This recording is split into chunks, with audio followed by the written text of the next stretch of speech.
Buon pomeriggio da parte di Franco Segreto, ennesimo appuntamento con Replay su Teleeuropa Network e siamo giunti, cara Stella, al 26 ottobre 2020, ma oggi iniziamo con qualcosa di diverso dal solito. Un po' diversa. Ciao Franco, grazie della presentazione e del saluto. Gentili telespettatori, vi do il benvenuto al nostro appuntamento del lunedì con Replay. Buon inizio settimana a tutti voi. Vi ringraziamo di esservi collegati nel nostro canale 10 del Digitale Terrestre e poter seguire la nostra diretta delle 15. Vi ricordiamo di interagire con noi attraverso il nostro numero WhatsApp 345 921 12 21. La parola a te, Franco, per presentare il nostro piccolo ospite in studio.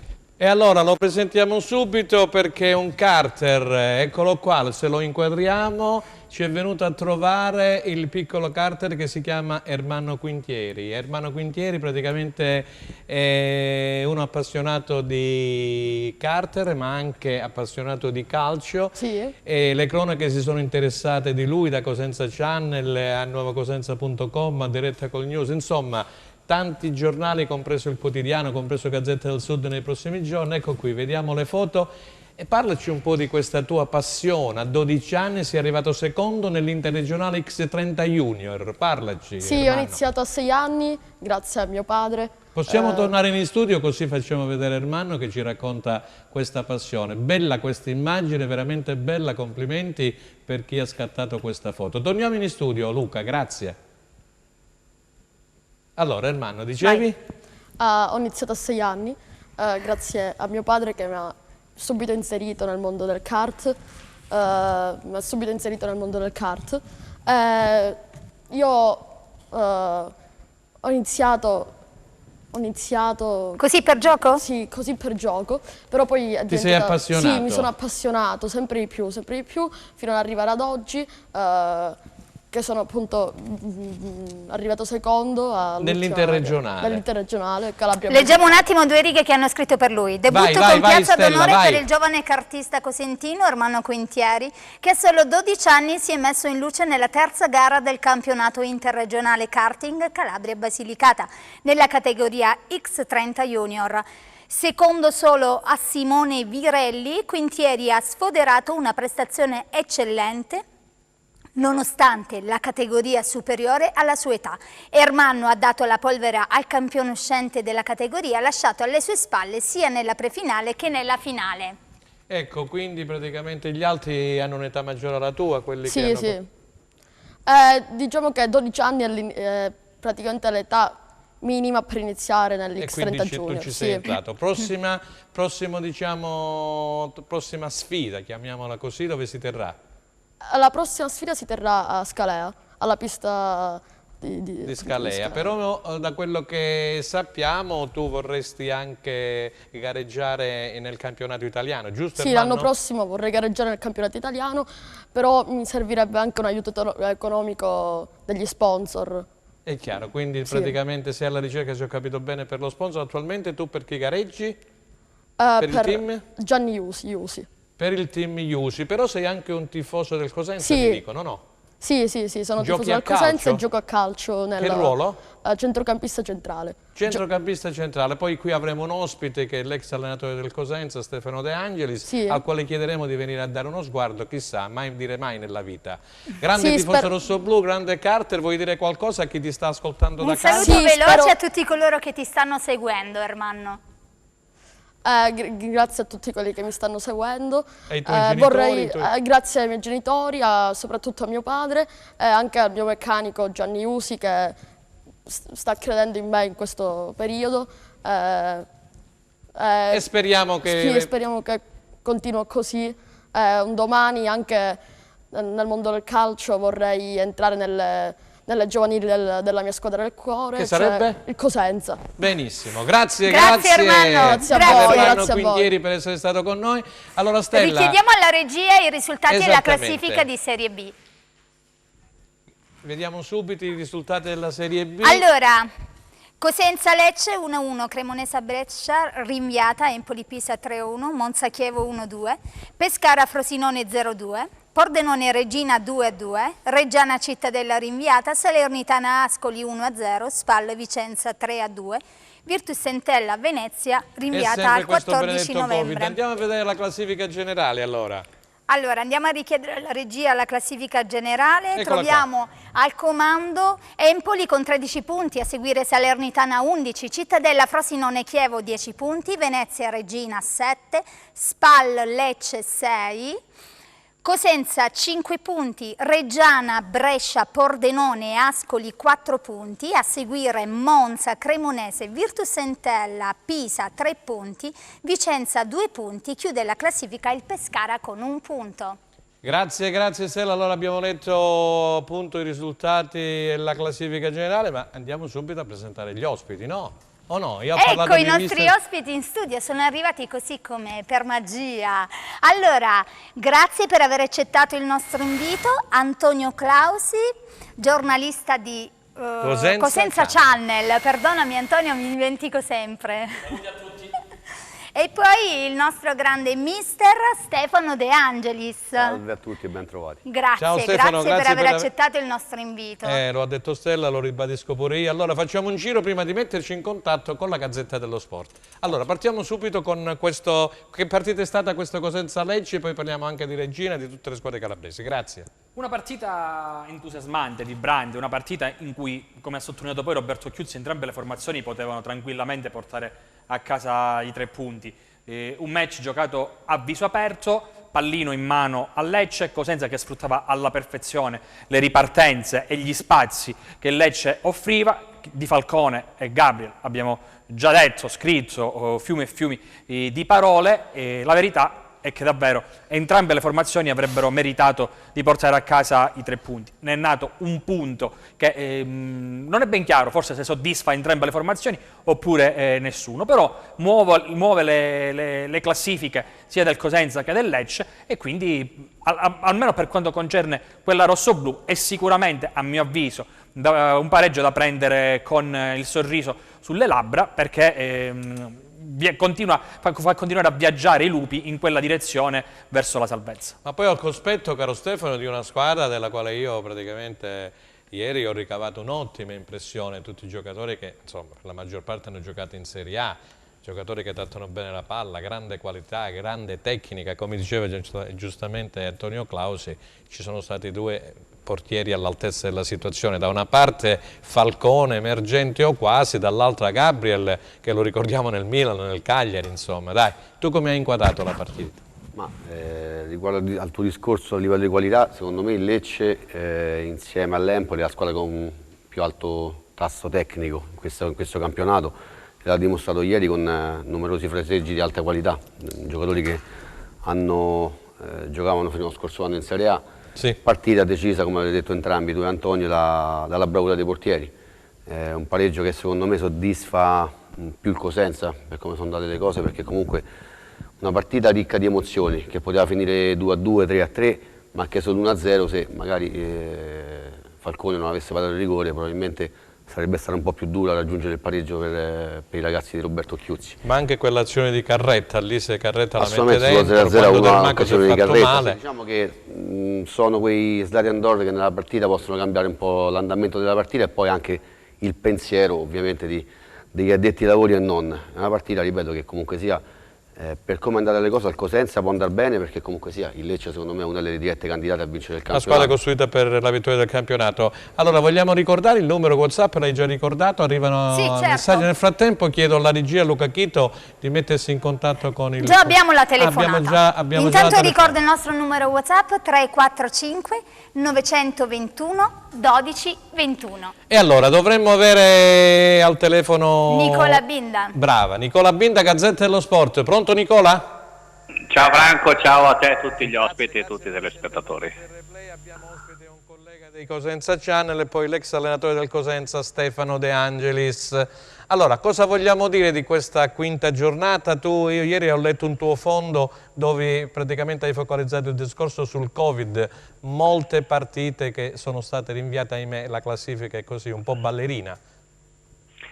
Sì, non possiamo avere un quadro chiaro della situazione fino a quando non ci saranno tutte le partite disputate. Purtroppo il Covid sta colpendo in maniera massiccia anche il calcio, anche se le squadre sono forse la categoria più controllata di tutti, perché fanno i tamponi ogni 4-5 giorni, quindi sono i più tutelati. In realtà, come si vede, ci sono tante positività anche tra di loro, e quindi si è costretti a rinviare le partite e a trovare sempre delle soluzioni di emergenza alla faccia del protocollo che è stato scritto, ma che potrebbe essere rivisto perché la situazione sta degenerando, e fino a quando non ci saranno tutte le partite giocate non si potrà avere una classifica chiara, partendo comunque, oramai ne siamo certi che questo è un campionato falsato, perché giocare in queste questo condizioni... volevo dire, un campionato falsato. No, perché le ultime notizie ci dicono che la Reggiana, tutti i giocatori o quasi sono in quarantena, tutti colpiti dal Covid,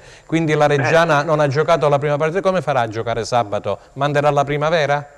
Infatti questo è il rischio, perché il protocollo prevede questo, non puoi chiedere un secondo rinvio. Loro hanno già dovuto rinviare una partita, adesso hanno 26 persone contagiate del gruppo squadra, 21 giocatori e 6 membri dello staff, e quindi o perdono a tavolino o mandano la primavera a giocare a Salerno. Questo è falsare il campionato, ma non è colpa di nessuno, è colpa di una situazione che sta travolgendo tutta l'Italia.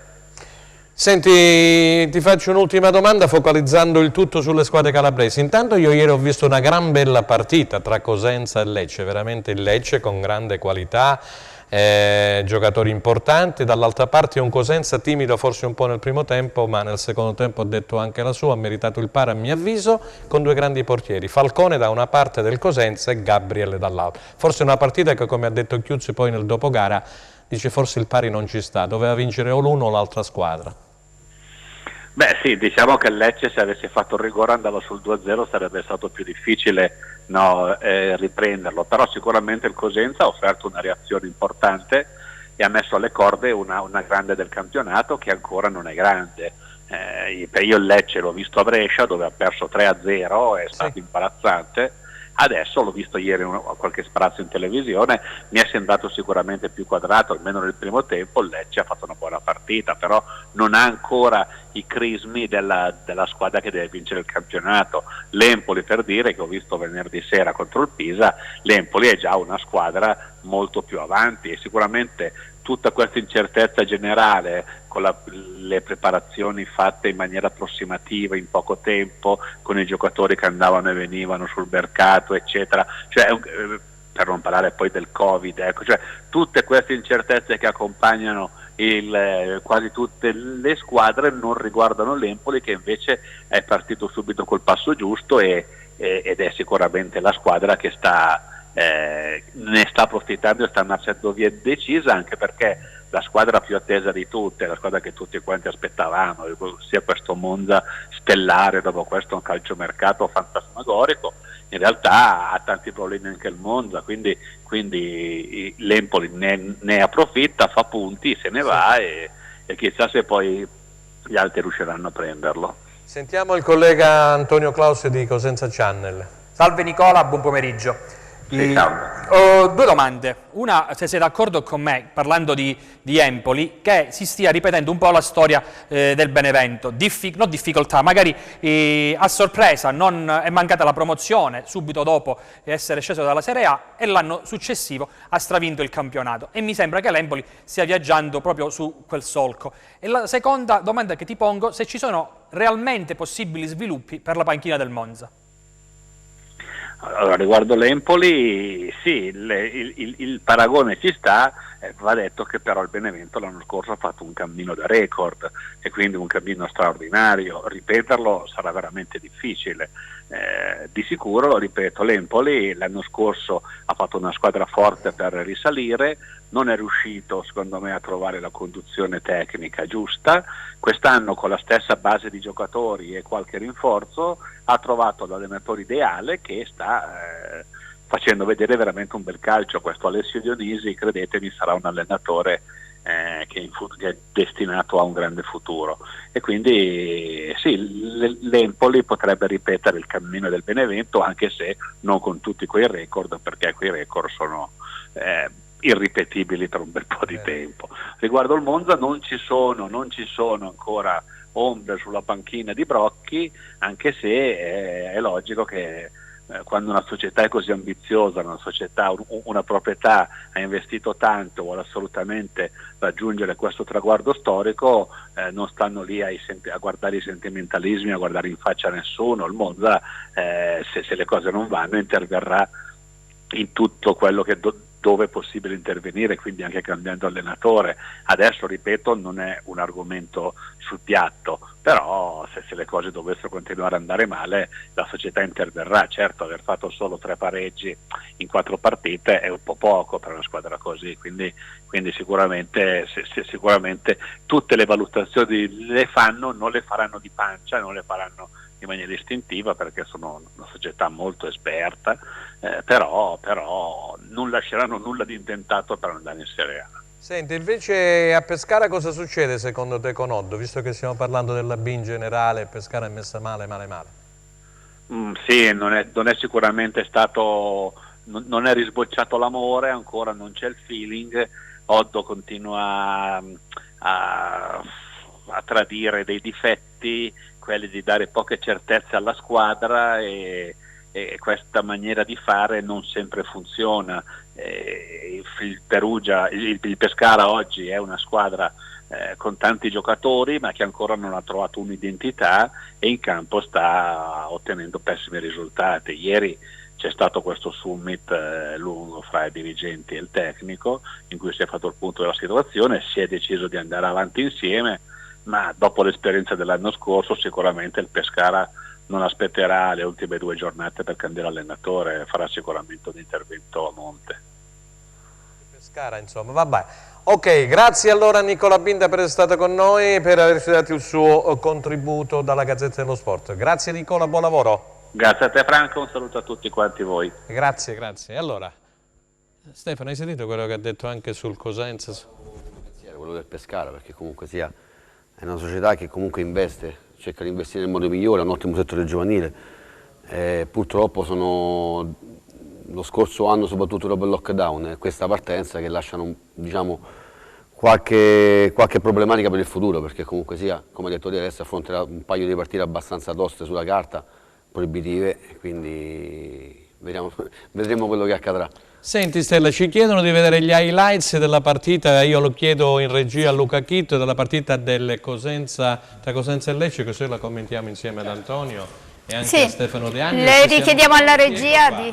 E questo è l'ingresso in campo. Antonio, ci sono state delle novità, informazione con l'ingresso, appunto, c'era stato Vera mi pare dal primo minuto, sì. E poi anche Cone in mezzo al campo, poi Vera qui è la bella azione di Carretta, il portiere Gabriel, grande portiere d'esperienza, ci mette una pezza ed è via in calcio d'angolo. E stavo dicendo, Vera schierato dal primo minuto, poi il ragazzo nel corso della prima parte di gara avrà problemi e dovrà uscire. E qui c'è il gol del Lecce, c'è una maldestra respinta di Idda di testa, si invola sulla sinistra, eccola qua, lo vediamo. C'è un fuorigioco però non rilevato dall'arbitro probabilmente, è un filino, poi chiederemo anche a Stefano De Angelis sul filo del fuorigioco. Coda tira di destra, la palla viene respinta da Legittimo che mura il tutto, la palla poi ricade sui piedi di Coda che ribadisce in rete. Qui c'è praticamente Sciaudone, molto bello l'inserimento del centrocampista, Sciaudone che avanza e tira, il portiere respinge, e qui c'è il rigore, fallo di Idda su Paganini, gran bel giocatore Paganini, ex Crotone, ex Frosinone, scusami, lapsus. Scoperto da Mauro Meluso, e qui c'è la parata di Falcone sul calcio di rigore di Coda. Ancora una volta bravissimo Falcone, e qui c'è ancora in avanti appunto il Lecce, Stefischi si divora un rigore o quasi in movimento, sempre sul lancio dalla destra di Paganini. Qui viene espulso per proteste Corini dall'arbitro, prima giallo poi il rosso, e insieme a lui abbiamo capito che è stato espulso anche Rossettini, ex giocatore del Cagliari, dalla panchina. Qui Cosenza in avanti nel secondo tempo, c'è un'apertura di campo da destra a sinistra di Baez, tira Bittante, il portiere Gabriel respinge e lì Ghiozzi, ex giocatore del Monza, ribadisce in rete. Anche qui si parla di un millimetrico o fuorigioco, poteva o non poteva esserci, comunque la terna arbitrale ha ritenuto convalidare il gol, quindi 1-1 e così finirà la partita. Questo è Lanna, ve lo ricordate? Lanna, ex giocatore del Chievo Verona, e il vice di Corini, sì, il vice di Corini Marco Lanna. Pallino di Del Neri. Esatto, Erano Parlino di compagni Del Neri. lì nel esatto. Chievo E dei quindi Miracoli. praticamente qui c'è una rovesciata molto bella pure di Sciaudone, di Bittante mi pare. Qui c'è una ripartenza di Balui che anziché dare a destra o a sinistra Egoista. preferisce essere bravo, un po' egoista, forse troppo, tirare, il portiere respinge. Qui poi nel Lecce, signori miei, entrano Mancosu prima e Pettinari dopo e diventa un vero e proprio assalto alla porta del Cosenza. Il Cosenza regge l'urto, riparte con grande insistenza. Forse qualche ripartenza, Antonio, poteva essere sfruttata meglio. Senza no? ombra di dubbio. Quello di Balulì prima è l'emblema probabilmente di quello che poteva essere, magari non è stato. Poi è chiaro, la sfortuna ha colpito il Cosenza, ma anche il Lecce, dobbiamo dirlo, Franco. Sì, per carità. E poi alla fine, ecco, c'è il Lecce qui che praticamente arriva al tiro anche, non so se era Stefisco Mancoso. Pettinari questo. Pettinari sempre velenoso, perfido Pettinari nei confronti del Cosenza. E qui c'è un tiraccio dalla distanza di Petrucci e Gabriel si supera mandando il tutto sulla traversa. Anche qui un'altra parata di Falcone, insomma i migliori in campo, Falcone da una parte, dicevamo, possiamo tornare in studio, migliori in campo Falcone da una parte e Gabriel dall'altra. Bella partita, non vedevo una partita così, non mi divertivo da un po' di tempo. Che comunque lascia un punto in classifica, meglio di un punto in classifica del Cosenza. Ah, non ho capito, siamo Una lontani. gara gagliarda che comunque lascia un punto in classifica. Come no, un punto pesantissimo che vale oro a mio avviso, no? Siete d'accordo Stefano? Io l'ho detto poco fa, per come è andata la partita, sì, poteva segnare Carretta subito all'inizio partita a tu per tu con Gabriel, però dopo sull'1-0 ovviamente sbagliando il rigore con Coda, sbagliando con Stevischi un gol quasi fatto, andava sul 2-0 diventava tutto più difficile. Invece... Abbiamo dei messaggi, possiamo interagire con i nostri amici? Sì, allora grande Falcone, ma attacco e centrocampo sbagliamo troppi passaggi, dandoli agli avversari di turno. Questo è Poi c'è un altro telespettatore, un tifoso, che scrive: propongo per il nostro portierone Falcone di intitolargli una piazza o una via, forza Lupi.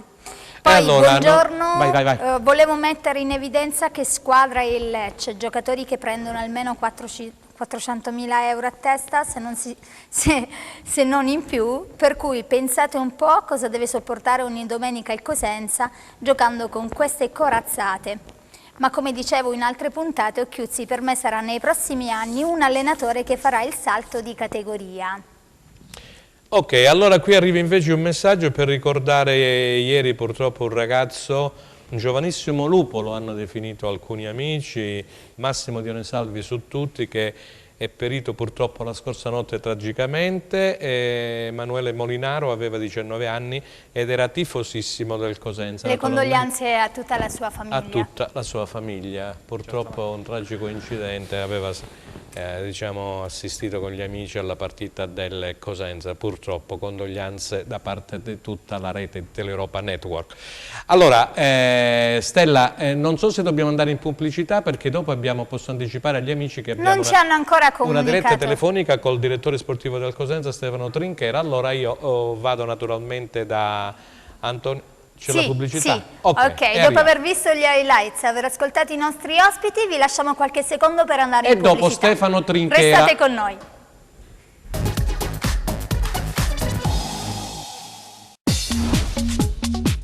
Cerca Teleuropa sul tuo Play Store o Apple Store e scarica la nostra app.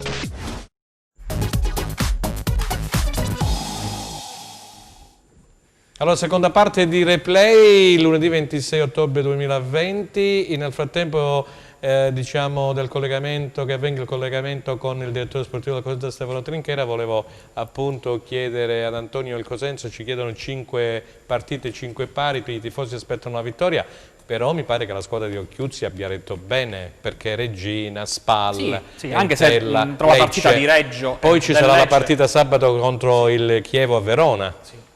diciamo che la partita di Reggio Calabria e con il Lecce sono state totalmente differenti. Sì. E quindi con il Lecce sicuramente ci sono dei motivi per recriminare, a Reggio Calabria no, ecco, quello è il succo del discorso.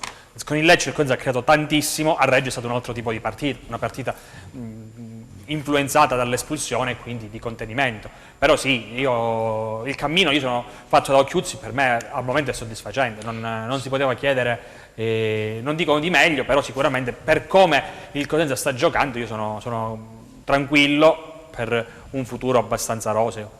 Sentiamo Stefano su queste prime partite del Cosenza. Tolto il Cittadella, che ormai è una realtà del nostro calcio del campionato di Serie B, che solamente con Donnarumma in più, terzino sinistro rispetto allo scorso anno. Bravo, Donnarumma del Monopoli, ex Monopoli. Ma se non sbaglio anche quell'attaccante di colore preso, sì, non ricordo come si chiama, però sì, forse anche lui. Però è una squadra che ha cambiato moltissimo, sì, per dare continuità al suo progetto.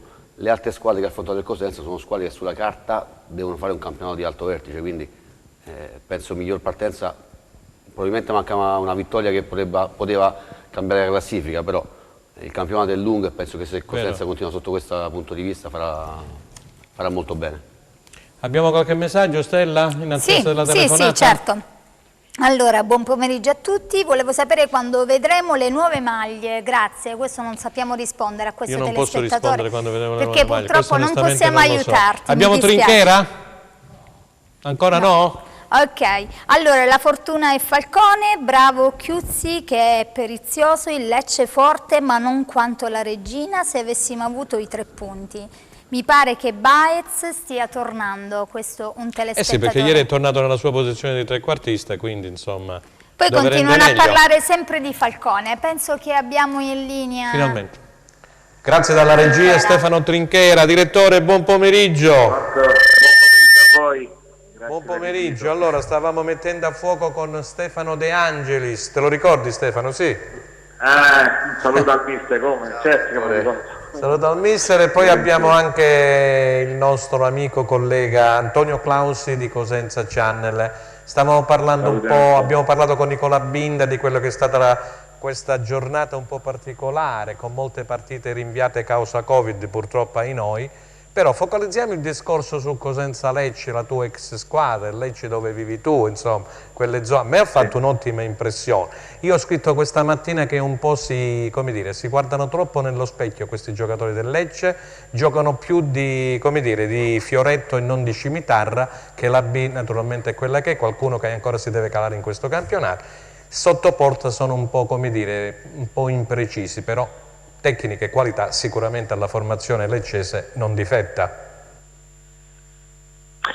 Franco, il Lecce è una squadra forte in tutti i suoi reparti, ha costruito insomma, anche doppioni di grande qualità tecnica, è una squadra completamente rinnovata ma con una serie prevedibile e puoi vincere e perdere dappertutto. Inizialmente questo è un campionato indecifrabile, anche loro hanno necessità di equilibrare anche i reparti, no?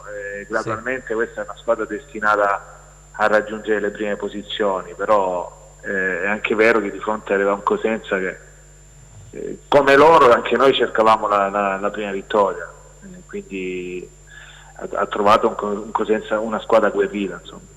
Ci puoi dire cosa ha avuto Vera? Perché poi dalle immagini l'ho visto col binocolo dalla tribuna stampa e anche poi le immagini da zona hanno messo in rilievo questo fatto come se il ragazzo avesse accusato un po' di problemi respiratori. Vera che era stato schierato ieri praticamente quarto a sinistra di centrocampo dal primo minuto da Occhiuzzi. Sì, probabilmente ancora non è in condizione di forma accettabile per poter reggere. Poi noi in quel momento soffrivamo, avevamo bisogno di un giocatore che facesse bene le due fasi. Lui probabilmente per caratteristiche uno che gli piace molto avanzare col pallone e su quella zona stavamo soffrendo, poi lui probabilmente era corto di fiato e il mister ha ritenuto opportuno. Non credo che abbia avuto chissà quale tipo di problemi, è solo una questione di condizione fisica.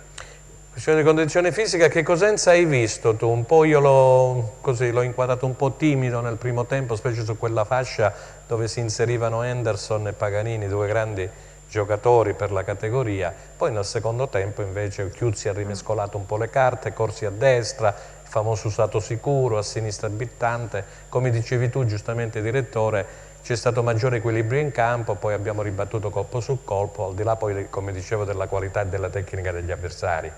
Un buon Cosenza tutto sommato. Franco, diciamo che i primi 15 minuti forse è stato un monologo da parte del Cosenza. Sì. Loro hanno fatto gol nel nostro momento migliore, avevamo creato soltanto noi delle insidie alla porta avversaria.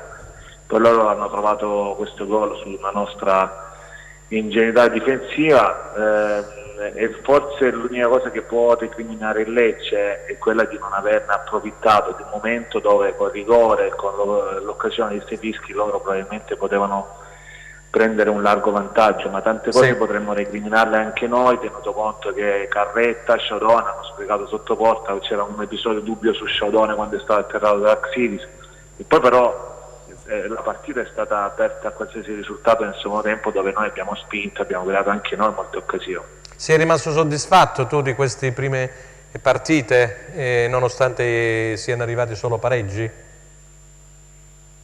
Intanto noi abbiamo incontrato anche squadre, diciamo, di livello, di vertice, perché la Regina, il Lecce, la Spal stesso, come anche il Cittadella, diciamo, in alto in classifica, quindi sono tutte squadre che faranno secondo me un grande campionato per la qualità dell'organico che hanno. Però sono soddisfatto perché noi abbiamo dimostrato nelle prime uscite grande solidità, compattezza, spirito di sacrificio, con una nostra identità. È chiaro che a livello numerico inseguiamo la prima vittoria, perché quella poi ti consente di fare un balzo in classifica notevole, anche se siamo ancora imbattuti, e questo insomma è un aspetto molto positivo per noi. E allora do la parola ad Antonio Clausi. Antonio, c'è il direttore, se vuoi chiedergli qualcosa. Sì, stamattina leggevo sul Corriere dello Sport un'intervista di Balata in cui lanciava un grido d'allarme per la Serie B. Trinchera come la vede questa situazione legata al Covid? E se ci racconta come dire, il concitato pomeriggio e la concitata notte che hanno preceduto Cosenza Lecce. Quindi praticamente con i due positivi del Lecce che poi sono diventati negativi. Eccolo qua, allarme Balata, così la B muore. Poi ha preparato qualcosina anche la nostra Stella. Questo è il titolo di stamattina del Corriere dello Sport. Se il governo non interviene, dice Balata, la B sarà costretta ai noi, non dico a chiudere, ma insomma a fare i salti mortali per restare a galla. Sì, è chiaro che noi dobbiamo, intanto devono essere un po' più elastici nelle loro disposizioni, perché il protocollo è quello che è, non è semplice attuare. Se io vedo squadre che hanno positivi, immagino, mi metto nei panni della Reggiana, loro non hanno nessuna responsabilità se poi hanno tutti questi positivi, tutta la Reggiana, e quindi in qualche modo insomma bisogna rivedere alcune situazioni, perché dobbiamo salvaguardare, però la tutela della nostra salute viene al primo posto, però poi dobbiamo anche pensare a convivere, andare avanti e farlo, diciamo, con buon senso, e secondo me Balata c'ha ragione. Poi per quanto riguarda la seconda domanda, no, noi abbiamo fatto di tutto la sera della vigilia della partita, e tenere all'oscuro. Sì, perché ce lo chiedono i nostri telespettatori, quindi sentiamo la versione naturalmente del Cosenza, che poi secondo me la versione è quella che avete vissuto in casa, perché abbiamo saputo l'ASP di Cosenza, poi un medico che è arrivato praticamente di notte da Lecce, è arrivato alle 3:30 in albergo qui a Cosenza. Ma come sono andate, come diceva Antonio Clausi, effettivamente le cose, direttore? È molto semplice, loro praticamente, noi senza dire niente alla squadra, per paura di non portare distrazione ai giocatori, abbiamo tenuto nascosta la notizia, anche se poi dopo è venuta fuori nella tarda serata, però io ero a tavola con i ragazzi, ho ricevuto la telefonata del presidente Guarascio, dove era stato informato di questa positività dalla Lega, di questi due, uno dello staff medico e un calciatore. Un medico, esatto, l'abbiamo saputo pure noi. E quindi sì, a quel punto lì ci siamo messi a disposizione del Lecce per poter, con i contatti dell'azienda locale, per poter fare i tamponi, solo che poi loro si sono rivolti, si sono organizzati per conto proprio, rivolgendosi probabilmente all'ASL di Lecce. All'ASL di Lecce, la cosa è strana, insomma, poi la mattina forse erano 2 falsi positivi. Questo non lo so, lo sanno solo loro, perché hanno fatto i tamponi e gli esiti poi sono arrivati a loro. Ma il Cosenza ha fatto qualcosa in Lega, si è premunito, questo volevo capire, o no?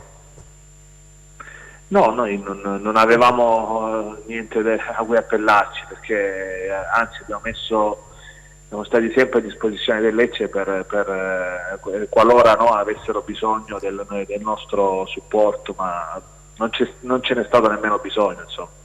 Ho capito. Allora Stefano, sente, prima di chiudere c'è forse una domanda per te da parte dei telespettatori. Per lei, però non voglio porle, le voglio soltanto leggere questo da parte di un telespettatore. Complimenti allo staff tecnico e in particolare al signor Trinchera, perché è un ottimo talent scout o ha ottimi osservatori che collaborano con lui. Grazie, no, io non ho osservatori, sinceramente.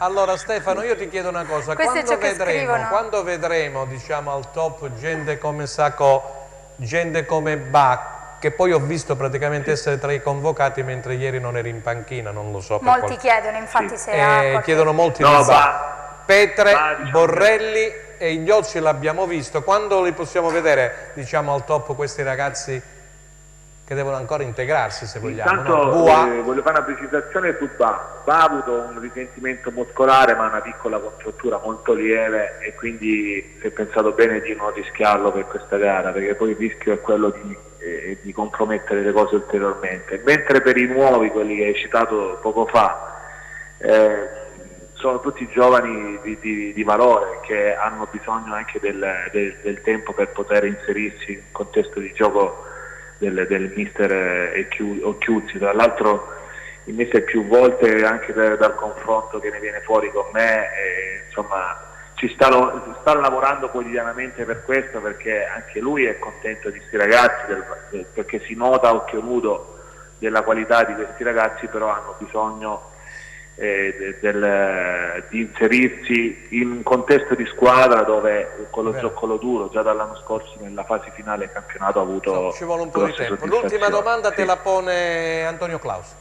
Direttore, una curiosità, siccome nelle nostre interviste spesso e volentieri c'è l'ex DS del Cosenza Massimiliano Mirabelli che tesse le lodi di Stefano Trinchera. Ma li conoscete? Sì, bene? Sì. Ho capito. Io ho avuto sempre un'ammirazione per il direttore Mirabelli, anzi è stato nella squadra dove io simpatizzo fortemente come il Milan, quindi per me è stata un'icona. Vai con la domanda. Sì, nell'ultima intervista che ci ha rilasciato, commentando il mercato del Cosenza Calcio, ha detto: Trinchera ha preso un calciatore fortissimo, tra tutti è Sacco. Sei d'accordo? Molto d'accordo, soprattutto perché in questi ultimi giorni di lavoro, del lavoro che sta sviluppando lo staff tecnico, il ragazzo forse è stato quello che più di tutti ha inciso negli allenamenti. Tante volte, anche parlando con Roberto, con mister Chiuzzi, lui mi fa notare, mi dice questo ragazzo ci darà grandi soddisfazioni, perché si vede che c'ha qualità, si vede che c'ha una gamba, molto bravo nell'attacco e alla profondità, però ripeto, e poi devi inserirti gradualmente in un contesto di squadra che ha delle certezze tattiche, no? Con un lavoro che da Occhiuzzi viene fatto un po' da diversi mesi, quindi bisogna aspettarli questi ragazzi. Pronto? Sì. Bisogna aspettare, no, pensavo fosse cosa la mia. Allora, Stefano, direttore, noi ti ringraziamo per essere intervenuto, aver dato il tuo contributo e la tua partecipazione alla nostra replay. Noi ci rivedremo mercoledì allo stadio, perché ci sarà la Coppa Italia Cosenza Monopoli, lo ricordo a beneficio dei telespettatori, si giocherà alle ore 15. Grazie a Stefano Trinchera. Grazie a voi, un saluto a mister De Angelis, a presto. Arrivederci, direttore. Allora, mister De Angelis si è tirato in ballo, hai visto? Poi parleremo anche nell'altra parte di Balata. Nel frattempo vediamo cosa succede a Reggio. Luca Chito, andiamo da Rocco Calandruccio.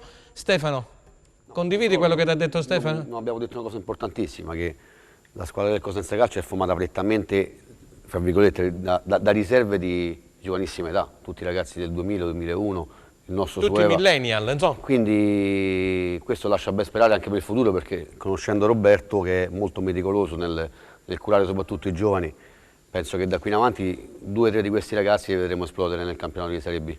E poi Franco, Stefano è un po', non lo vuole dire lui, ma lo diciamo noi. Prego. Cioè Stefano è quello che, tra virgolette, ha spinto per portare Roberto Chiuzzi nel Cosenza Calcio. Diciamolo, diamo Sì, a vabbè, Cesare quello che è di Cesare. Quindi ha spinto Stefano De Angeli per portare Occhiuzzi Sì, nel quando Cosenza fui Calcio. richiamato dalla società comunque a guidare la Beretti, stiamo parlando forse di 6 anni fa, Sì. 5-6 anni fa, c'era uno spazio libero nella fascia degli allievi e ho avuto la brillante idea, diciamo, anche per l'amicizia che ci lega fra me e Roberto, di fare il suo nome a Mister Padania e quindi... Ah, quando c'era Patani. Se non sbaglio poi quella formazione allievi arrivò nei playoff nazionali Esatto, col Pavia. contro il Pavia, sì. Giocò a San Vito. Senti, esatto, c'è una domanda per te, dice un Sì. saluto a De Angelis e zio Elio Principato, che salutiamo, Grande Elio, caro Elio grande zio Elio. Principato. Ciao, Elio. Chiedo perché in campo Vera dal primo minuto che non era in condizione, si può tenere in panchina uno come Petrucci, forse il turnover, non lo so.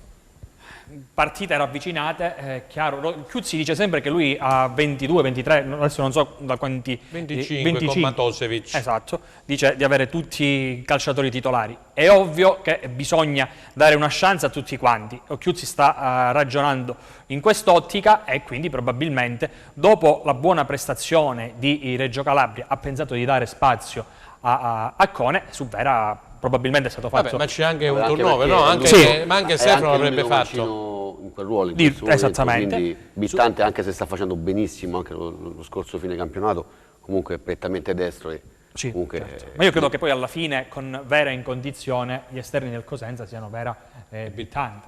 Benissimo, allora ci Scusate, trasferiamo se a vi Reggio interrompo, Calabria. Dovremmo avere Rocco Calandruccio da Reggio Calabria.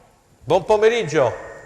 Buon pomeriggio Franco, a te e ai tuoi ospiti. Grazie, Rocco. grazie Rocco. E allora Rocco, che vogliamo dire di questo pareggio a Pordenone per 2-2? La Regina vinceva con gol di Liotti, poi c'era stato praticamente il rimonta, il discorso del Pordenone e poi sui titoli di codo quasi la formazione di Mimmo Toscano è riuscita a pareggiare con Folo Luce e con quella deviazione finale.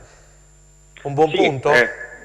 Tutto sommato sì, per come si era messa la partita, tutto sommato sì. Abbiamo visto una Regina double fast, diciamo, come l'ho definita nel post gara, dal doppio volto, un buonissimo primo tempo dove ha trovato il gol del vantaggio, ha gestito bene, poi nel secondo tempo il Pordenone, merito anche di Tesser che ha portato quei correttivi che hanno consentito ai friulani un po' di ribaltare poi il risultato. Però di questa Regina va premiato comunque il carattere, la voglia di cercare il pareggio, di evitare questa sconfitta che nel complesso forse sarebbe stata un po' troppo severa, però premiamo il carattere di una squadra che comunque fino all'ultimo ha cercato di evitare il KO, come poi per fortuna è accaduto. È chiaro che ancora è una squadra che si vede che è ancora un po' in rodaggio, ha bisogno di alcuni elementi anche che entrino in forma e che tornino disponibili, mi riferisco a Rivas, Charpentier, da rivedere ancora Lafferty e Vatic. Sinceramente a me personalmente non mi hanno convinto, però sarà un discorso di condizione, sarà un discorso di ambientamento, tutto quello che si vuole, però sono certo che Toscano riuscirà a trovare l'amalgama per cercare di comunque consentire a questa squadra di fare un buonissimo campionato che ha tutte le possibilità per essere protagonista, però è chiaro che bisogna metterci quella cattiveria, anche quella quella determinazione che però nel complesso bisogna dire comunque questa squadra qui dopo 5 partite è ancora imbattuta, quindi ci sono dei lati positivi su cui ripartire, c'è una buona base da cui ripartire, mentre ci sono ancora alcune cose da migliorare. Rocco, scusami, io ho letto l'altro giorno, quando è stato? Ieri o avantieri, ho letto una nota della Regina sulle condizioni di Menez. Ci puoi ragguagliare in queste ultime ore? Problema muscolare per Menez dopo la partita col Cosenza? Sì, sembra di sì, infatti la sua mancata convocazione in vista della gara di Pordenone ha lasciato un po' sorpresi tutti, quindi ci atteniamo a quanto ha comunicato la società con la speranza di rivedere il francese al più presto in campo, anche perché quel giocatore comunque ti fa quella giocata, ti fa fare quel salto di qualità, quindi è chiaro che ci auguriamo che possa recuperare al più presto, perché la Regina dopo la partita di Pordenone c'è altre 4 gare molto impegnative. Sì, si comincia con la SPAL, mi pare domenica, giusto? Sì, esatto. Domenica arriverà la SPAL, un'altra di quelle corazzate che punta alla promozione in Serie A, l'immediato ritorno in Serie A nel loro caso, quindi è una squadra che ha cambiato poco rispetto alla scorsa stagione, però sta trovando delle difficoltà. Ma devo dire che comunque è complesso e capito equilibrato, però è chiaro che dalla partita con la SPAL, come lo era quella di Pordenone, ci sono fino alla partita col Monza, anzi fino alla partita col Brescia, sono tutte gare che ci daranno le prime risposte su dove questa regina potrà arrivare e che ruolo potrà ricoprire. Ok Rocco, grazie, puntuale e preciso come al solito e come sempre, noi poi ci risentiremo sicuramente nelle prossime Grazie Rocco trasmissioni. e salutami Reggio Calabria.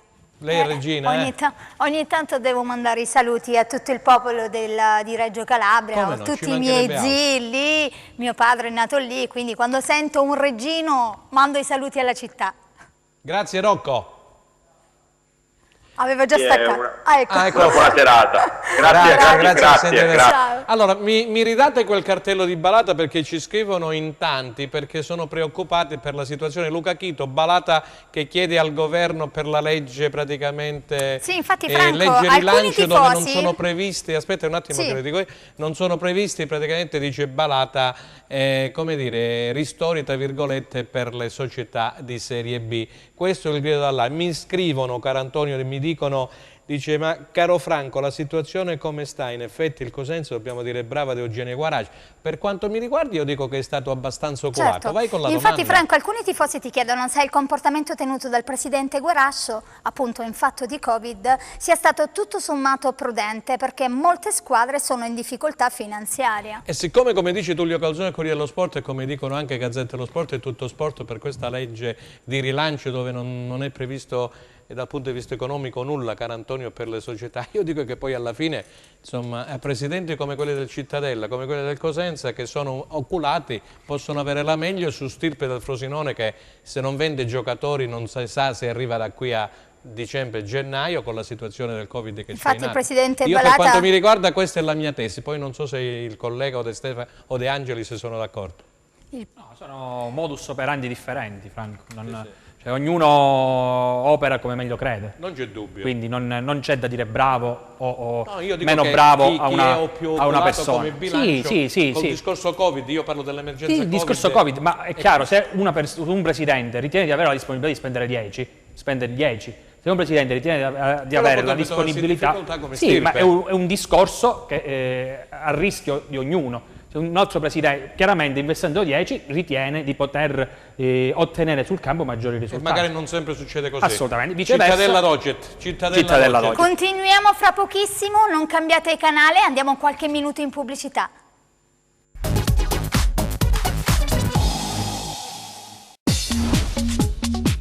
Cerca Teleeuropa sul tuo Play Store o Apple Store e scarica la nostra app.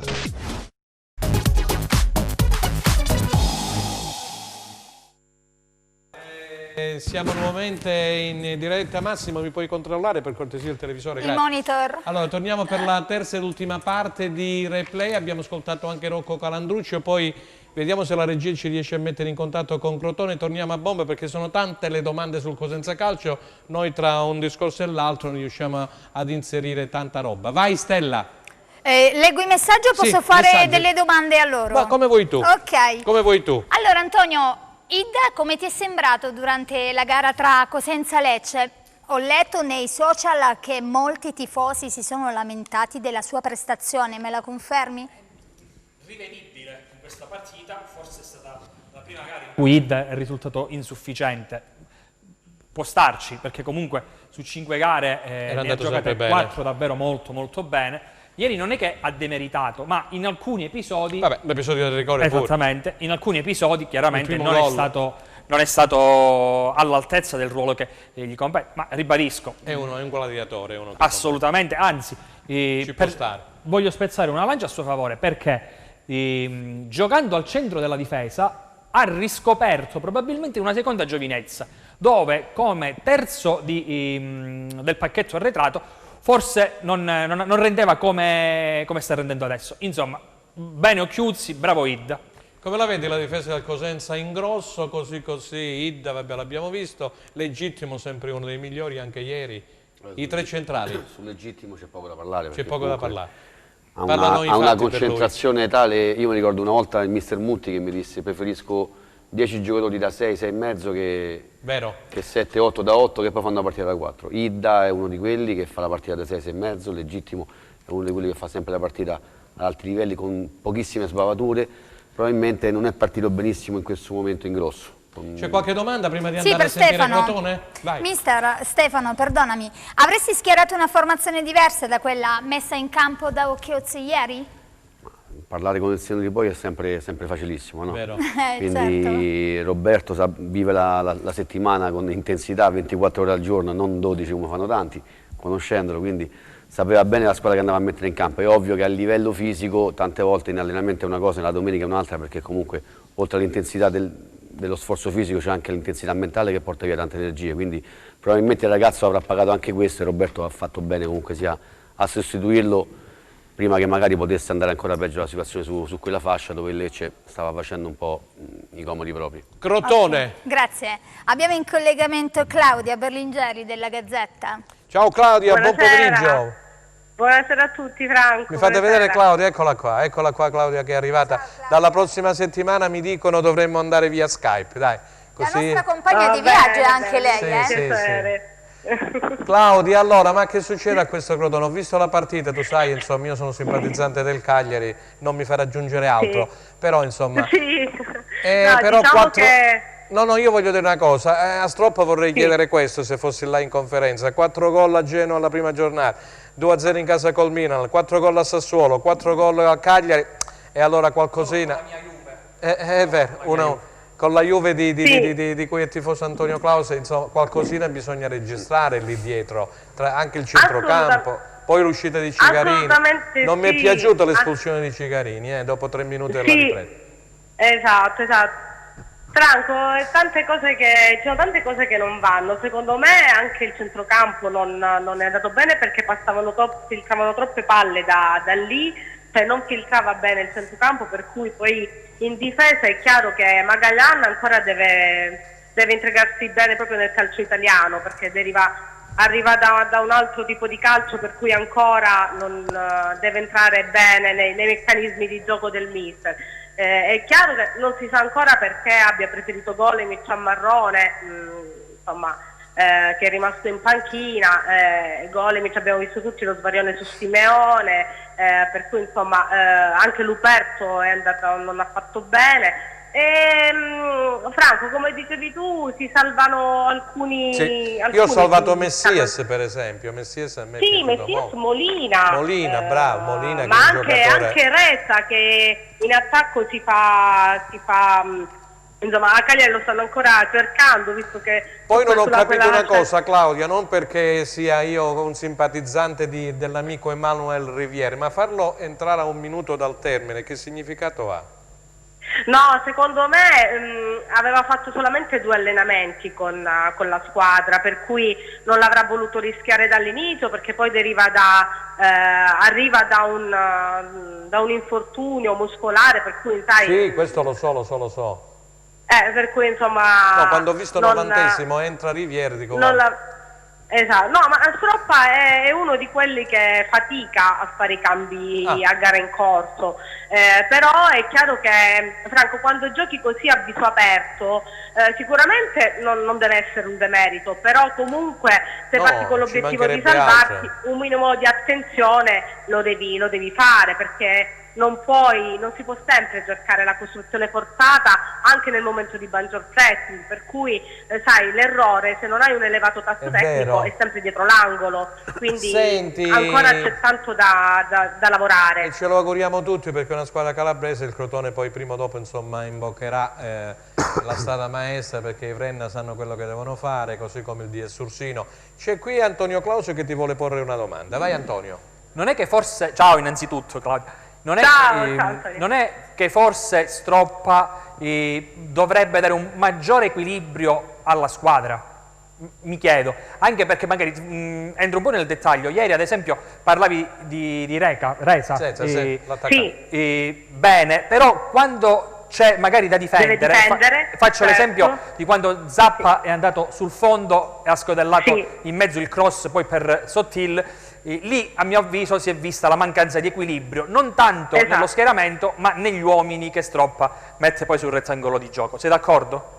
Assolutamente sì, manca l'equilibrio tra i vari reparti perché sono troppo rivolti in avanti, che va benissimo perché insomma il gioco di Stroppa lo conosciamo, però ripeto, quando giochi per salvarti inevitabilmente ci deve essere un equilibrio soprattutto nel non prenderle, perché poi ieri è ripassato in vantaggio, è stato un peccato insomma. Poi va bene, nella ripresa Cigarini è stato espulso, per cui poi in 10 il Cagliari a maggior ragione in casa insomma ha fatto prevalere la propria forza, perché comunque Claudia, non dimentichiamo che il Cagliari è una grande squadra. Peccato che non ci sarà Cigarini contro la sua ex squadra Atalanta. Qualche maligno mi scrive e dice ma Cigarini forse non voleva rivedere Gasperini. No, dico lasciamo stare, siamo a livelli professionistici, ma che diciamo, per carità di Dio.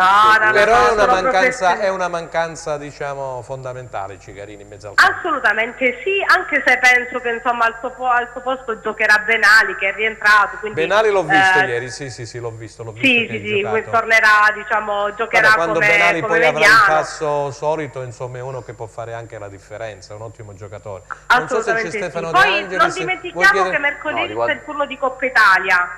Dicevi, scusami Claudia. Mercoledì c'è il turno di Coppa Italia. Sì, di Coppa Italia contro la Spal, per cui insomma Stroppa avrà modo anche di valutare eventualmente altri ricambi. Zanellato è rientrato dalla quarantena perché era stato in quarantena per l'Under 21 e quindi insomma penso che potrebbe, per l'Atalanta, volendo insomma già guardare a sabato, potrebbe schierare Benali a centrocampo, centrale di centrocampo e Zanellato come mezzala, quindi insomma un po' come l'anno scorso. Non dovrebbe cambiare molto. Allora ricordiamo agli amici che ci sarà questo Crotone Spal di Coppa Italia e poi ci sarà domenica 31, il sabato, quando si gioca? Sabato, domenica? Sabato 31, esatto, 31 contro l'Atalanta. In bocca al lupo allora al Crotone, grazie a Claudia Berlingeri, Gazzetta del Sud, per essere stata con noi come al solito. Grazie Claudia, buon lavoro. Ciao. C'era Antonio Clauso che aveva chiesto la parola. 3-2 poi comunque sia. Prego, la Stefano. mentalità di Stroppa in 10 contro 11 Simi ha una clamorosa palla gol che poteva portare al 3-3, poi è normale, Stroppa è questo, come era da giocatore estroso e anche da allenatore, una mentalità. Ci auguriamo tutti che il Crotone probabilmente un po' di giocatori. C'è questa tendenza in ogni formazione di Serie A ormai a giocare, cioè a giocarsela a viso aperto e a cercare. Ma anche il Torino, hai visto? È ultimo in classifica, le prime 3 l'ha persa, ha pareggiato poi. Ma è una tendenza diffusa. Contro il Sassuolo mi pare, no? Contro il Sassuolo, fortunatamente, aggiungo io, perché non se ne poteva oggettivamente più di prendere un gol in meno degli avversari, adesso si cerca di farne uno in più. Volevo fare una domanda a Stefano. Prego, prima, infatti per questo avevo dato perché prima, parlando di legittimo, mi sono venuti in mente tanti terzini, gli ultimi sono Kolarov, D'Ambrosio, ormai adattati come terzi di difesa. A te a fine carriera ti hanno anche adattato come terzo di difesa? Non lo ricordo. No, ho vinto 2 campionati, quindi proprio tornassi indietro probabilmente mi scoprire con Stefano Pioli, che a Salerno per l'esplosione di Cristian Molinaro. Io avevo un infortunio lungo, sono rientrato, mi sono un po' adattato inizialmente a fare il centrale, il ruolo che tornassi indietro di fare per tutta la carriera. Perché allenatore è Pioli? Stefano, il mister è rimasto quello che era, perché lo sento spesso, anche per telefono, una persona umile che fa del gruppo, della sua forza mentale la sua vera arma in più, perché comunque sia, ricordiamoci che l'anno scorso hanno un po' sparato a 0 contro Pioli a fine campionato, quando era un Milan diciamo che tornava dalle ceneri, no? È riuscito ad amalgamare un gruppo quasi sfaldato per tante vicissitudini societarie. E invece adesso in questo momento è il top questo che c'è adesso. Allora andiamo a vedere Luca Chito, ci dai i risultati della classifica della Serie C, perché ce lo chiedono pure alcuni amici. Diciamo subito che il Catanzaro doveva giocare col Palermo e per Covid a Palermo è stata rinviata la partita, mentre la Vibonese ha pareggiato per 2-2 in casa contro la Viterbese dell'amico Maurizi. Te lo ricordi Maurizi? A Genova. Lo incontremmo la prima volta contro la Scafatese nel 2009-2010. Stefano, è simpaticissimo. La Viterbese, vicino a casa tua, no? Vicino a casa, sì, buona società. Una buona società, sì. Allora, vai Stella. Avellino Casertana 3-1, Catanzaro Palermo rinviata, così come ha detto Franco, Cavese Monopoli 0-1, Teramo Juve Stabia 1-0, Ternana Foggia 2-0, Turrissi Paganese 0-3, Vibonese Viterbese 2-2, Francavilla Potenza 2-1, Bari Catania. E questo è un bel posticipo. Bari Catania è un bel posticipo che la daranno in diretta su Rai Sport alle 21.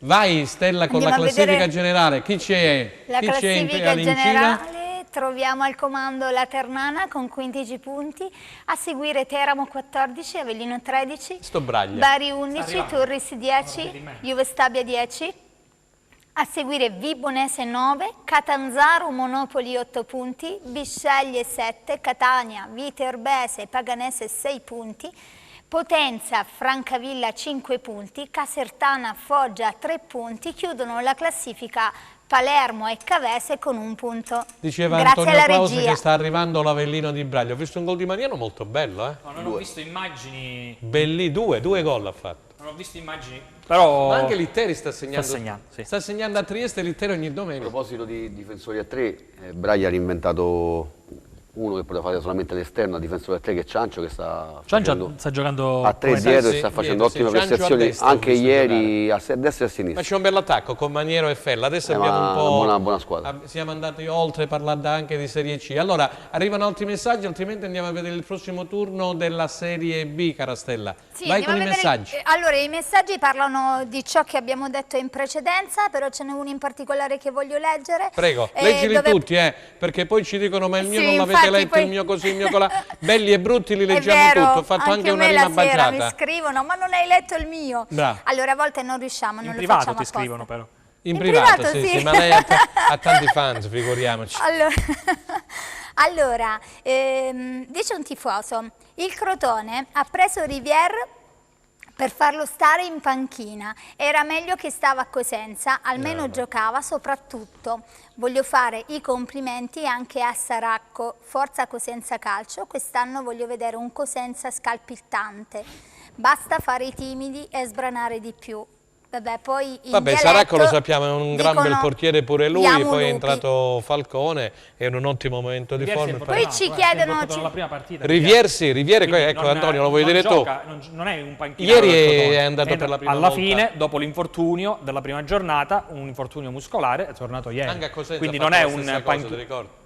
Non è un panchinario del Crotone, Poi è ci un calciatore chiedono, a questa domanda io non so rispondere, non so se lo sai tu Franco, la partita Cosenza Monopoli sarà trasmessa da qualche emittente televisiva? Ma guarda, io so che la Coppa Italia c'era praticamente in esclusiva alla RAI, però non so, la RAI, a RAI Sport hanno anche molti problemi in questo momento come testate, eccetera, quindi onestamente non so la Se RAI quale dovessimo partita magari sceglierà per farla vedere esserne a praticamente conoscenza, lo pubblichiamo per farla nel vedere in nostro chiaro, social. onestamente Come questo. l'altra volta, Franco, fammi fare un attimo pubblicità, potrete seguirla in diretta testuale su Cosenza Channel. Ah sì, per carità di io l'ho Dio. seguita da lui, Da Cosenza Channel, Sì, benissimo, infatti. allora non ci sono problemi. Poi, vabbè, caro Franco, a proposito di bilanci, quello del 2016 della società Pescara è stato giudicato irregolare. Sì, questo è un altro, ecco, vedi, Vorrei questa è un'altra sapere notizia che avevamo com'è segnato. possibile che la Lega Calcio continua a chiudere gli occhi. Veramente la Covisoc, che la Covisoc poi c'è, la Lega si affida alla Covisoc, Dopo la quello che è commissione di successo con vigilanza Trapani, uno sulle rispetto di società. tutti. Effettivamente il Pescara del 2016 sembra che questo bilancio sia un po', dicono, dovrebbe, non dovrebbe essere a posto e c'è una sentenza, non lo so quello che succederà, però le altre società si chiedono, lo chiedono Antonio e a Stefano De Agni, 2016, 17, 17, 18, 18, 19, 19, 4 anni che il Pescara 2021 adesso. 2021 si è iscritto eventualmente con un bilancio taroccato quasi. È una sentenza quella, Sì, infatti così dice il telespettatore. Stefano, una domanda per te.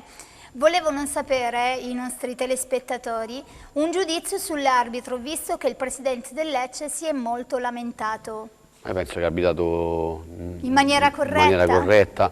Per me Aureliano è stato positivo, nel senso che qualche dubbio forse su entrambi i gol, ma lì dipende dai guardalini. Per me è stato sufficiente. Si vede che ha la stazza per andare in Serie A Aureliano, onestamente. Assolutamente sì. È stato sufficiente, è stato giudicato sufficiente da tutti i giornali sportivi. È un arbitro che si confronta molto sia con i calciatori che con le panchine. Nel caso di Corini ha spiegato poi al vice, all'Anna, parlavamo prima, e anche ai calciatori, al capitano Lucioni se non sbaglio, il perché del cartellino rosso rifilato a Corini e al difensore, a Rossettini se non sbaglio, che era in panchina. Quindi è un arbitro che ama molto il dialogo, non è un arbitro saccente, non è un arbitro che si irrigisce sulle proprie... Esattamente, sì. Non ricordo se prima, quando avevamo ospite telefonico Trinchera, il DS Trinchera, ha menzionato anche Petré. Perché fanno questa domanda? Volevo sapere come mai Petré non sta giocando sia a Reggio Calabria che ieri con il Lecce. Non ha fatto neanche un minuto. È stato bocciato? Bocciato dopo 5 giornate? Non credo. Non credo che l'abbia menzionato prima tra tutti i calciatori, ora non ricordo. Non lo so, perché onestamente non lo ricordo, però credo che sia da inglobare in un discorso insieme agli altri calciatori generale, che assolutamente. Deve avere un processo di crescita. Certo è che i primi 45 minuti, almeno un po' tutti, abbiamo messo un voto negativo, giusto dirlo, ha giocato male e quindi probabilmente Occhiuzzi lo sta valutando meglio in allenamento. Tu ti riferisci a Petre? Petre stiamo parlando. Perché in effetti manca da 2 partite e mezza, no? Io dico che c'è il processo di crescita, lui viene da Bucarest, viene dalla Romania, quindi è un campionato Dobbiamo diverso. attendere un po'. Stefano, supportami su questa mia tesi, quindi si deve inserire piano piano, è un ragazzo di 20-21 anni, under 21 della Romania, e quindi secondo me come Sacco, come Ba, come Abua si devono inserire man mano in questa squadra. Saltiamo solo un secondo al Crotone e un telespettatore ci scrive: ho visto la partita del Crotone, devo dire che il Crotone fuori casa gioca con paura, non fa gioco, non fa pressing, gioca bene in casa, ma le partite con le sue alle pari le sta perdendo tutte, le vedo molto difficili per la salvezza. Cosa ne pensate? È ancora presto, per me è ancora presto perché anche il Torino ha un punto come il Crotone. Io dico che il Crotone da come gioca sarà anche timido fuori casa, dipende anche un po' dal discorso classifica, da tutti questi gol al passivo, però io penso che insomma i giocatori, una volta che poi si inseriranno a dovere negli schemi di Stroppa, è chiaro che la squadra è stata costruita per la salvezza e mi auguro che sia così poi da qui alla fine del campionato. Abbiamo Antonio, le tu sei d'accordo? designazioni arbitrali? Per Cosenza Monopoli. Ah sì, è arrivato l'arbitro di Cosenza Monopoli, è una donna, sai? Rese note le designazioni arbitrali relative al terzo turno eliminatorio della Coppa Italia 2020-2021 Cosenza Monopoli. Sarà diretta dalla signora Maria Marotta di Sapri, coadiuvata dagli assistenti Luigi Lanotte di Barletta e il signor Giuseppe Perrotti di Campobasso. Quarto ufficiale di gara sarà il signor Francesco Cosso di Reggio Calabria. Ok, allora se siamo pronti, Luca Chito dalla regia, se mi dai il prossimo turno perché siamo alle battute finali della Serie B. Eccolo qua, che è arrivato. Stella, vai, che allora, oggi ti sto facendo Ascoli parlare, vai. Pordenone, Brescia Virtus Entella, Chievo Cosenza, Cittadella Monza, Frosinone Cremonese, Lecce Pescara, Regina Spal, Salernitana Reggiana, Venezia Empoli, Vicenza Pisa. E allora, le nostre, praticamente il Cosenza, come abbiamo detto, giocherà in trasferta sabato contro il Chievo, mentre la Regina ospiterà la Spal. Partite entrambe difficili, partite che devono essere giocate, partite che soprattutto forse quella della Regina la vedo un po' più complicata perché la Spal sta trovando la giusta quadratura anche se ancora deve ingranare. È vero. Invece il Cosenza con le sue ripartenze secondo me può puntare al colpaggio. Sentiamo Stefano De Angelis, poi c'è una domanda per Antonio. Sì. No, sono d'accordo con Antonio, quest'anno anzi io la vedo anche tosta per il Cosenza perché il Chievo mai come quest'anno gli viene chiesto di vincere il campionato e invece sta facendo bene. È esploso, penso abbia raggiunto la massima qualità in questo momento Carritano che in ogni partita è decisivo con assist e gol. Carretano ce lo troveremo di fronte da avversario. Sì, quindi penso che saranno 2 belle partite aperte a ogni risultato in questo momento. Allora c'è una domanda per Antonio che ho appena immagazzinato. Ti chiedono per quanto riguarda il Monopoli, ci sarà un turnover naturalmente darà spazio a Chiuzzi Ma io credo di sì. a quelli che finora non hanno giocato? Io credo di sì, a partire da Saracco in poi. Vogliamo abbozzare una formazione, potrebbe giocare Saracco, no? Sì, Saracco credo che giochi, credo Tiritiello? che Tiritiello, Schiavi, lo possiamo, Schiavi. secondo me possiamo vederlo A sinistra, sì. poi ci sarà un problema se schiera il legittimo. A meno che non giochi Corsi come terzo di difesa a destra e Tiritiello giochi a sinistra, sempre tornando al discorso dei terzini adattati a terzi di difesa. Sulle Poi fasce, probabile che a questo punto Bois possa fare il suo esordio, potremmo rivedere Vera, se magari sta meglio. Poi in mezzo al campo c'hai i 4, ne scegli 2, no? Assolutamente. Pedrucci. Davanti secondo me gioca Sueva dall'inizio. Sueva? Sì, Sueva dall'inizio, secondo me giocherà anche Balulì. E poi, trequartista, Balui. E poi uno tra Petre, tra Sacco. Io vorrei vedere questo Borrelli, che anche non conosco Borrelli, onestamente. Un buon giocatore. Dicono che sia un buon Con giocatore. la Primavera, con i pari età, io l'ho incontrato sia con il Bari che con il Cosenza Primavera, un ragazzo che faceva la differenza per la stazza fisica che aveva, anche qualità nonostante sia un ragazzo di 1,90 m, sì. Forte di testa, bravo anche con i piedi. È un giocatore che secondo me in futuro farà parlare di sé. In questo momento magari, vista proprio la fisicità che ha, potrebbe fare un po' più di fatica rispetto ai Bevilini, però è un buon giocatore che riesce anche a fare reparto e a farsi della squadra. Antonio, mi chiedono se col nuovo DPCM non ci sarà più gente allo stadio. Assolutamente sì, ma credo che andare allo stadio in questo momento sia l'ultimo dei pensieri verissimo. Chiunque. Quindi non è un provvedimento anche perché che ieri a Cosenza ce n'erano 400. Sì, ma non è un provvedimento che mi sorprende, cioè, discutere se andare o meno allo stadio è parlare di lana caprina, perdonatemi. Ma arrivano tante, io le leggo. C'è certo. qualcos'altro? Sì, nonostante non sia sponsor del Presidente, devo dire che alla fine non ha tutti i torti. Questo in riferimento al discorso che abbiamo Balata tirato che dice fuori che la Serie B prima. sta morendo. Poi De Angelis, i complimenti, un allenatore equilibrato e competente. C'è bisogno di una punta di peso, non possiamo trovare gol di rimpallo. E allora, siamo nei minuti finali, ci deve dire qualcosina Antonio come suo solito della Morrone. Un altro pari? No, ieri si è vinto. Ah, si è vinto. 4-2 in trasferta, squadra imbattuta. Peccato che adesso chiuderà il campionato, c'è la sospensione dei campionati di Ieri ho sentito Spadafora, sai, il ministro Spadafora, che era da Fazio e si lamentava di questo fatto, era molto... un po' era perplesso, ma gli dispiaceva molto il discorso dei dilettanti, dice comunque interverremo con un ristoro, eccetera, eccetera, sperando di riprendere al più presto, dice, il discorso dei dilettanti. Sì, si è vinto 4-2 in trasferta sul campo della Stilese. Quindi adesso viene bloccato il campionato? Sì, viene bloccato il campionato. Fino al 24 novembre? Esatto, almeno per un mese, poi andando vedendo. Però c'è un po' di rammarico perché comunque la squadra gioca bene, la squadra girava, ribadisco imbattuta, quindi... Peccato. E allora siamo ai saluti finali. Io vorrei ringraziare intanto il giovanottino che ci è venuto a trovare questo pomeriggio con l'amante del kart e del Cosenza Calcio, Ermanno Quintieri, 12 anni, lo vedremo il 23 novembre a Scalea e poi prossimamente nel campionato italiano di kart. E poi Carastella, a te i saluti finali anche per oggi. Ringraziamo il nostro coordinatore della trasmissione e poi soprattutto i nostri ospiti in studio per aver accettato il nostro invito, Antonio Clausi e il mister Stefano De Angelis. Quando andiamo in replica? Noi andiamo in replica questa sera alle ore 23, Teleeuropa Network, canale 10 del digitale terrestre o sezione live di www.tenonline.tv. Con replay ci vediamo lunedì prossimo, 2 novembre, sempre su Teleeuropa Network. Grazie per averci seguito. Arrivederci.